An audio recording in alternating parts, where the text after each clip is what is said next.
Dans le premier vidéo sur l'alimentation, je vous ai fait un résumé de l'alimentation du bébé de sa naissance jusqu'à maintenant, c'est-à-dire 4-5 semaines.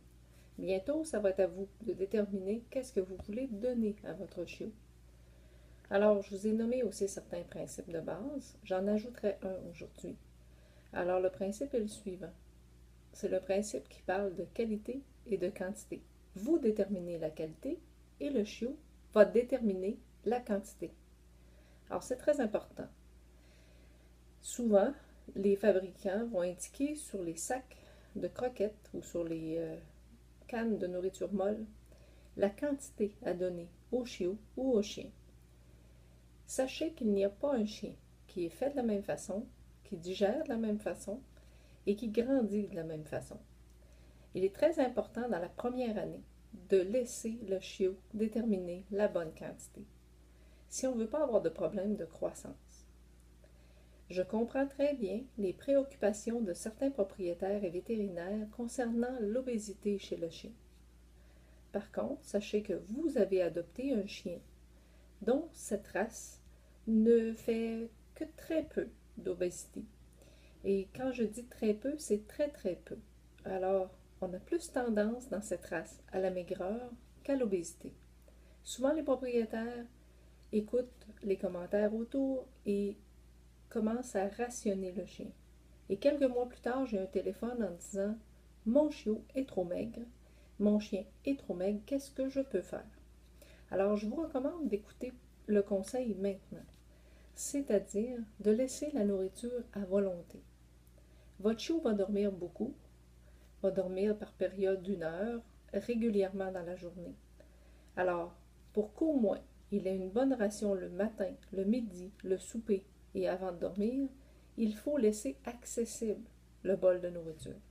C'est très important. De cette manière, vous allez avoir deux avantages. Vous allez être sûr qu'il comble ses besoins nutritionnels et l'autre avantage est qu'il apprendra dans la première année à bien déterminer lui-même sa satiété et son appétit. Tout être vivant devrait être amené lui-même à le déterminer. Vous savez, c'est le meilleur conseil préventif contre l'obésité.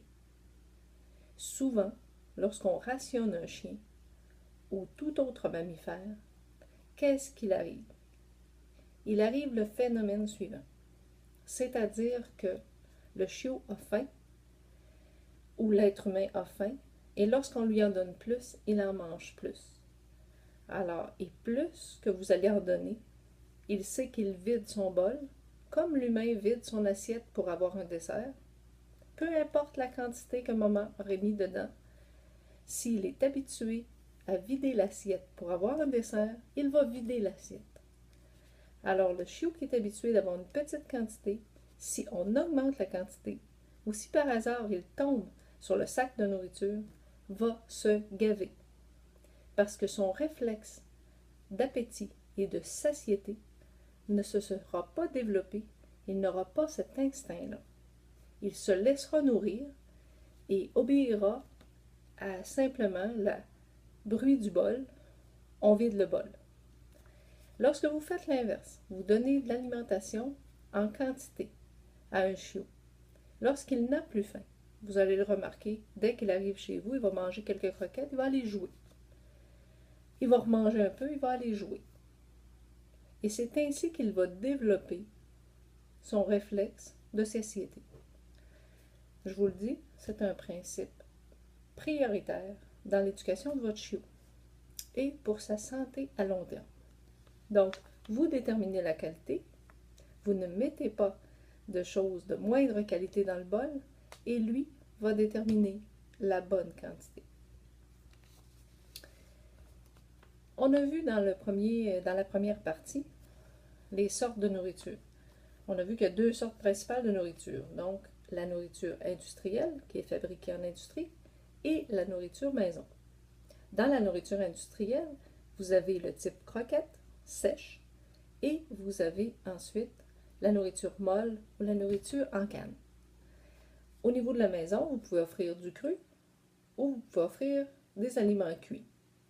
Dans la nourriture industrielle s'ajoute maintenant aussi certaines compagnies qui congèlent de la nourriture crue. Donc, vous allez devoir faire des choix.